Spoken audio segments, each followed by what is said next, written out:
राधा वल्लभ श्री हरि। जीव को जो ये भ्रमात्मक बंधन प्राप्त हुआ है, शरीर का मैंपन, शरीर को सदैव सुख पहुंचाने की भावना, शरीर भाव से अनुकूलता प्राप्त करने की चाह, यही है बंधन। अच्छे से समझ लो। प्रभु अनंत दयामय है। वो जब अपने अंश से प्रकाशित हुए, जितना भी जड़ चैतन्य जगत है उसमें भ्रमित होते हुए देखते हैं, तो वही कृपा करके शास्त्र, संतवाणी और सद्गुरुदेव रूप से इस भ्रमात्मक भय से निकालने के लिए स्वयं प्रकाशित होते हैं। जीव का बंधन मन बुद्धि के अनुकूल चलने से हुआ है।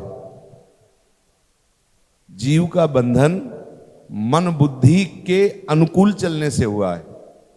वो मन बुद्धि के अधीन होकर उनकी अनुकूलता के अनुसार चलता है। और जीव की मुक्तावस्था मन बुद्धि को समर्पित करने से है। मय्येव मन आधत्स्व मयि बुद्धिम निवेशय, तो निवशिष्यसि मय्येव अत ऊर्ध्वम न संशय, भगवान ने कहा है। अपने मन और बुद्धि को मेरे में अर्पित कर दो, निश्चित तुम मेरे में ही वास करोगे, इसमें कोई संशय नहीं, मेरे को प्राप्त हो जाओगे। भगवत कृपा से जीव को परमार्थ की तरफ आकर्षित किया जाता है। जब जीव परमार्थ की तरफ आकर्षित होता है, उस समय उसका शरीर राग शिथिल होना प्रारंभ होता है। बहुत मनन की हुई बात आपको बता रहे हैं। हमारा लक्ष्य शरीर का पोषण करना, शरीर की अनुकूलता, ये नहीं है। हमारा लक्ष्य है भाव का पोषण करना और अपने आराध्य देव के अनुकूल चलना, श्री कृष्ण अनुकूल लेन। अब कुछ उपासक जब कृपा के द्वारा आकर्षण होता है तो वो सुविधा का भोग करने लगते हैं, अनुकूलता का भोग करने लगते हैं। यदि आप सुविधा और अनुकूलता का भोग कर रहे हैं, भोग करना और जीवन समर्पित करके निर्वाह करना, दोनों में अंतर है। जीवन समर्पित है जीवनाराध्य लाडली लाल के चरणों में, भूखे रखें, सम्मानित रखें, अपमानित रखें, तिरस्कार करें, नमस्कार करवाएं, मेरे को अब कोई इससे मतलब नहीं। मैं तो लाडली लाल के चरणों में समर्पित हूं। महलों में रखें, झोपड़ी में रखें, दुर्गति करें, सदगति करें, मुझे इससे भी मतलब नहीं। परमार्थ व्यवहार बनो कि ना बनो, मेरे लाडली लाल। अब होता क्या है कि जहां हम इस मार्ग में उनकी कृपा से कदम रखें, अपनी तो सामर्थ्य नहीं है। गोस्वामी तुलसीदास जी कह रहे हैं, यही सर आवत अति कठिनाई, राम कृपा बिनु आई न जाए। बिना भगवत कृपा के इस मार्ग में कोई कदम नहीं रख सकता। भगवत कृपा, गुरु कृपा, शास्त्र कृपा, ये सब एक ही है। शास्त्र के शब्द पढ़े, संत की वाणी पढ़ी, गुरुदेव के प्रति आकर्षण हुआ, हमारा मार्ग प्रशस्त होने लगा, हम चलने लगे। पर हम देखते हैं कि फिर उपासक अनुकूलता का भोग करने लगता है। बस यही उसका बिगाड़ शुरू हो जाता है। कितनी भी अनुकूलता मिले, यदि आप उसका भोग नहीं करेंगे तो भारी से भारी प्रतिकूलता में मुस्कुराते हुए आप बढ़ते हैं, चले जाएंगे। अगर आपने अनुकूलता का भोग किया, देखो हमारे जो लाडली लाल हैं वो हमारे गुरुदेव भी हैं। सबके गुरु वही हैं, दूसरा कोई नहीं है। गुरु और लाडली लाल एक ही तत्व के दो नाम वर्णन किए गए हैं। वो अंतर से देखते हैं, फिर वो प्रतिकूलता देते हैं। सच्ची मानिए, ऐसे प्रतिकूलता नहीं दी जाती। प्रतिकूलता तब दी जाती है जब उपासक अनुकूलता का भोग करने लगता है, फिर उसके ऊपर, क्योंकि वो करुणा कर रहे हैं। अब उपासक की बुद्धि जो अनुकूलता का भोग करती है, वो अपने आराध्य देव, अपने गुरुदेव के निर्णय में दोष दर्शन करने लगती है। ऐसा वो हमारे साथ क्यों कर रहे हैं? नहीं, जितना तुम्हारे प्रति दुलार और प्यार है, ऐसा सृष्टि में तुम्हें कभी किसी ने नहीं किया। अब उपासक क्या होता है कि अनुकूलता को लेकर के मन में आराध्य देव गुरुदेव के प्रति विपरीत भावना करने लगता है। शरणागति लक्षण में छठवां लक्षण है विपरीत भावना का त्याग। वो विपरीत भावना करने लगता है कि ऐसा क्यों, ऐसा क्यों? तो तुम्हारी बुद्धि अनुकूलता का भोग कर रही, इसलिए अनुकूलता का भोग भगवत प्राप्ति में बहुत बड़ी बाधा है। अनुकूलता का भोग देहाभिमान को पुष्ट करता है। अनुकूलता का भोग संसार की जड़ मजबूत करता है, और प्रतिकूलता संसार की राग का त्याग कराकर केवल प्रभु की तरफ।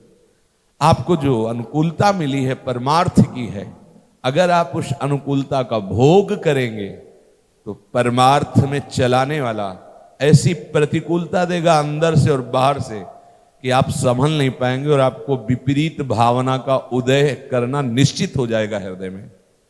इसलिए अनुकूलता का भोग मत कीजिए। जो भी आपकी सुविधा है, जो भी आपको अनुकूलता मिली है, वो केवल लाडली लाल की प्राप्ति के लिए है। आप इसके योग्य नहीं हैं। ये जो अनुकूलता है ये ऐश्वर्य की नहीं है, ये कृपा की है। इस मार्ग में इतना समझ लीजिए कि जो स्वामी है वही सेवक होकर के तुम्हारी रक्षा कर रहा है। तुम क्या सेवा करते हो? तुम्हारे आराध्य देव हर क्षण तुम्हारी सेवा में रत है। आप देख लो, मन से देख लो। अब क्या है, ये अनुकूलता का राग आपको मिटाना है। आप राजी मत रहिए अनुकूलता में। ये आपकी केवल व्यवस्था भगवत प्राप्ति के लिए है, आपके गुण धर्म या आपके भाग्य से नहीं है, केवल भगवत प्राप्ति। अगर आप भगवत प्राप्ति, भगवत आराधन का लक्ष्य भूल गए तो मिनट में छिन जाएगी अनुकूलता। मिनट में ये शरीर भी छिन जाएगा, आगे ये शरीर नहीं मिलेगा भगवत प्राप्ति के लिए। कितना भ्रमण करना पड़ेगा हरि जाने, 84 लाख योनियां है। इसलिए सब सावधान रहो। स्वीकृति है जीवन मुक्तता, अनुभव की बात कह रहे हैं। जीवन मुक्तता स्वीकृति है। अभी आप हमारे वचन मान लो, आज के बाद किसी भी प्रतिकूलता में उफ मत बोलना। आज से ही आपकी स्थिति आ गई। 4 थप्पड़ सभा में कोई आके मारे, राधा राधा। अभी कितनी बड़ी यार स्थिति है, सभा में मारा फिर भी नहीं बोला। आप वो स्थिति किसी साधना से नहीं आई है, स्वीकृति से आई है। आपको आसन में बैठाला जा रहा है और थप्पड़ मार के वहां खड़ा कर, जहां जूते हैं वहां बैठो जाके, चलो वहां। आपकी मुस्कुराहट में फर्क नहीं होना चाहिए, वही वही वैसे ही बैठे हुए। चलो सब सेवा छुट्टी तुम्हारी, खड़े रहो वहां गेट में। हमारी सेवा आप गेट में खड़े होने की। तुम खाओ पियो केवल, सो, कोई सेवा नहीं, आराम से। हमें ये थोड़ी चिंता करनी कि मुझे हटा दिया, मुझे मैं आपका हूं, जहां जैसे मेरा कोई अस्तित्व नहीं। निश्चित समझो आपके अंदर स्वीकृति होती जाएगी, आप महान ऊंचाई पर साधना की चढ़ते जाएंगे। ये जो हम क्रियाएं कर रहे हैं और उनके बल से सोचते हैं कोई स्थिति आएगी, तो भ्रम में मत रहना। परमार्थ की स्थिति स्वीकृति से आती है, और वो स्वीकृति महापुरुषों के वचनों पर विश्वास करने से होती है। नहीं तो भगवान एकादश स्कंद में कह रहे हैं, व्रतानि यज्ञ छंदांसि तीर्था नियमा यमा यथा वरुंधेत सत्संगः सर्वसंगोपहो हि माम। मेरे को वश में करने का, मेरी प्राप्ति के लिए ये समर्थ नहीं है। व्रत यज्ञ तीर्थ यात्रा धर्म आदि आदि वेदाध्ययन और जितने भी उपाय है, ये मेरी प्राप्ति में समर्थ नहीं। समर्थ है तो क्या? सत्संग। सत्संग क्यों समर्थ है? बोले सर्वसंग पहो ही माम, वो समस्त संगों का त्याग करा देता है। तो सत्संग क्या? उनके वचनों पर विश्वास करके स्वीकृति कर ली, हो गया। हमारी लाडली जो जितनी करुणा कर रही है, जितनी कृपा कर रहे हैं, आप सत्य मानो। अगर आप थोड़ा सा केवल अपनापन इधर बढ़ाकर शरीर से राग छोड़ने की चेष्टा करें तो सहज में भगवत प्राप्ति है। जो आपने गलत स्वीकृति कर ली उसको छोड़ दीजिए। आप अभी जीवन मुक्त है, अभी जीवन मुक्त है। बिगड़ी जन्म अनेक की अब ही सुधर है। आज ये किसी साधन की बात नहीं है, स्वीकृति की बात हो ही राम को, पहले मैं लाडली चुका हूं। आनंद पूर्वक इस मार्ग में चलो। श्री जी जो विधान कर रहे बहुत मंगलमय विधान। ये जो बुद्धिगत लोग हैं वो भटकना उनका बंद नहीं होता। इसीलिए जो आज हम प्रारंभ किया सत्संग कि मय्येव मन आधत्स्व मयि बुद्धिम निवेशय। अब प्रभु में मन बुद्धि को लगा पाना बहुत कठिन है। देख लो सब लगे हो, अब क्या करें? ये लगे ना लगे हम उनके नाम कर देते हैं। अंदर से विश्वास कर लिया कि मेरा मन मेरी बुद्धि मेरे बस में नहीं, हे लाडली लाल आपके चरणों में समर्पित है, तो उनका नाम है चंचल चित्त आकर्षणी स्वामिनी जी का। ये जुगल जोरी बड़े बड़े परमहंसों के चित्त को बलात् आकर्षित करके अपने अधीन कर लिया है। आप निश्चिंत हो जाइए। हमारी निष्ठा लाडली लाल के लिए है। यदि आपका आदेश हो जाए तो हम वहां दूर खड़े रहेंगे, पर आपके सिवा मेरा कोई है नहीं। ये परमार्थ का स्वरूप है। हम सबसे प्रार्थना करते हैं चाहे जितनी अनुकूलता मिले उस अनुकूलता में राग मत करना। वो अनुकूलता केवल भगवत प्राप्ति के लिए। आप कहीं उस अनुकूलता के भोग में अपने को विश्राम में मत मान लेना अब बढ़िया नहीं। ये केवल यात्रा की है सुविधा। अभी घर नहीं पहुंचे। विश्राम तो तब मानना जब किसी भी स्थिति में लाडली लाल के सिवा कुछ भी अच्छा नहीं लग रहा है। चलते रहो, नाम वाणी का आश्रय लेकर चलते रहो। ये ऐसा मार्ग नहीं कि कहीं मनोरंजन करने लगो। बहुत सी ऐसी वाटिकाएं हैं इस मार्ग में जो आपके सामने प्रलोभन दिखाएंगी, थोड़ा सा विश्राम कर लीजिए। पर आपको जैसे हनुमान जी महाराज जब समुद्र लांग रहे हैं तो बीच में मैनाक पर्वत प्रकट हुआ और कहा विश्राम कर लो, तो उनका नहीं, राम काज कीन्हे बिनु मोहि कहां विश्राम। जब तक मैं अपने आराध्य देव का कार्य पूरा नहीं कर लेता तब तक विश्राम मेरे जीवन में नहीं है। हमारा विश्राम स्थल गोरे सांवले चरणारविंद है। हम किसी सुविधा को लेकर इनको न छोड़ दें। और ये पागल मन ऐसा बावरा है कि इनकी कृपा से जब सुविधा मिलती है तो उन्हीं को छोड़ देता है। सुविधा को कृपा मानता है, अनुकूलता को कृपा मानता है, अनुकूलता को जीवन मानता है। अरे भाई ब्रह्म में मत फंसिए। हम इनके समर्पित है, चाहे खीर पवावें और चाहे भूखे रखें। ये मेरा प्रश्न नहीं है कि मैं क्या पा रहा हूं, ये इनका प्रश्न है। स्वस्थ हूं अस्वस्थ हूं, छत के नीचे हूं फुटपाथ में हूं, ये इनका मतलब है, मेरा मतलब नहीं है। मेरा तो हो गया समर्पण। अब आप एसी में रखो तो जय श्री राधे, फुटपाथ में रखो तो वैसे मुस्कुरा के बोलो जय श्री राधे। वो रखेंगे कभी, वैसा होगा कभी, प्रतिकूलता का खेल खेलेंगी। और आप इसके लिए तैयार रहिए कि मुझे बोलना तो जय श्री राधे ही है, कैसी भी परिस्थिति हो। ऐसे तैयार रहोगे तो हो सकता है कभी जीवन में प्रतिकूलता क्या है देखने को ही ना मिले। और अनुकूलता में राग कर लिए तो प्रतिकूलता अपना दांव खेल देगी, क्योंकि वो आपको सम में लाके छोड़ेंगे। आनंद तभी आता है जब सभा में स्वर सम हो, समा बंध गई, सम में चल रहा है, तो वो आनंद सिंधु आपको सम में लाके छोड़ेंगे। अब अगर आप सीमा से बाहर भगेंगे तो फिर उनका दूसरा खेल है, सतोगुणी रजोगुणी तमोगुणी, फिर उसमें खेलना पड़ेगा। हम प्रेम लीला त्रिगुणातीत लीला के खेल में सम्मिलित होना चाहते हैं, जहां प्रेम के खिलौना दो खेलत है प्रेम की। इसलिए सावधान रहिए, कभी भी किसी भी अनुकूलता को सुख मत मानिए। वो तुम्हारे केवल भगवत प्राप्ति के लिए है, ये ध्यान रखिए। अगर जरा सी भी चूक कर दी गई तो फिर अंतराय आ जाएगा भाव में। भाव में अंतराय आते ही भटकना शुरू हो जाता है, और भटकना जब शुरू हुआ, निष्ठा गई, तो पता नहीं ये लंबा कितना जाएगा भटकना। यही नहीं कि एक ही जन्म, भैया जब से सृष्टि हुई तब से हम भटक रहे हैं।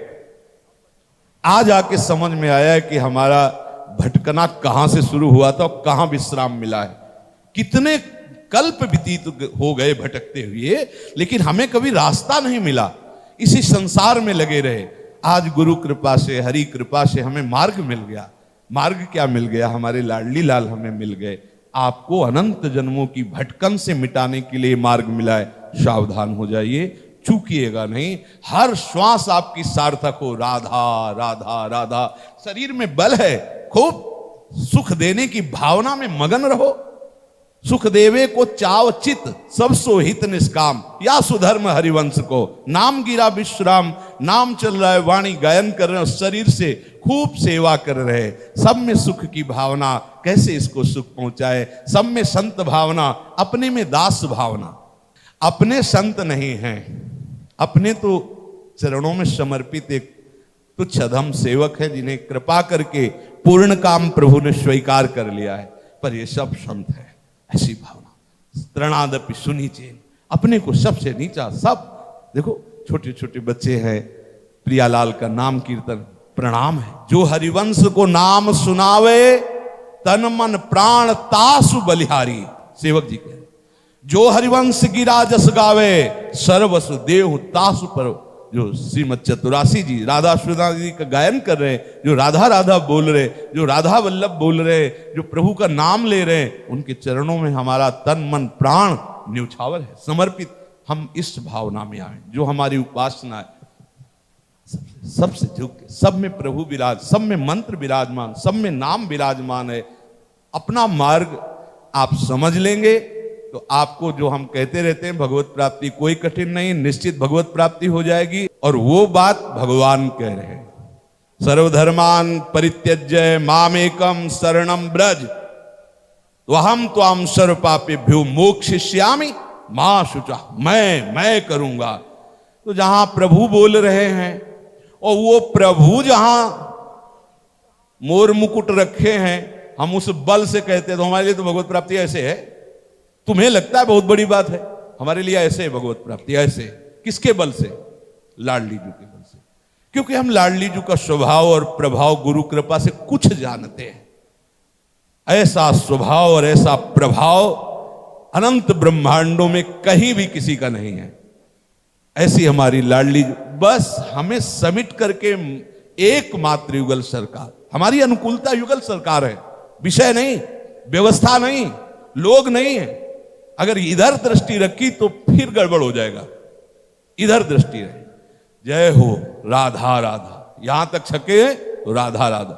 अब 2 दिन नहीं मिला तो ऐसे नहीं चलना, राधा राधा, प्राण निकल जाए पर दूसरी आस नहीं, दूसरा विश्वास नहीं, दूसरा बल नहीं।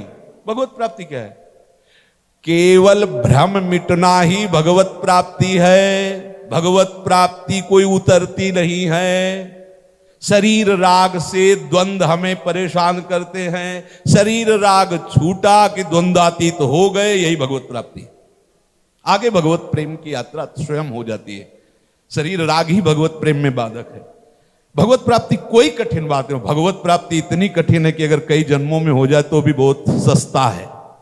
प्राण दिए यह प्रेम न पइए, ऐसो महंगो आय सखीरी। इसीलिए कहा है कि भक्ति कर दीप प्रेम करी बाती, साधु संगति करी अनुदिन राति। यह है भगवत प्राप्ति। और आपको, हमें लगता है कि जितना भगवत प्राप्ति के लिए चाहिए वो सब प्राप्त है।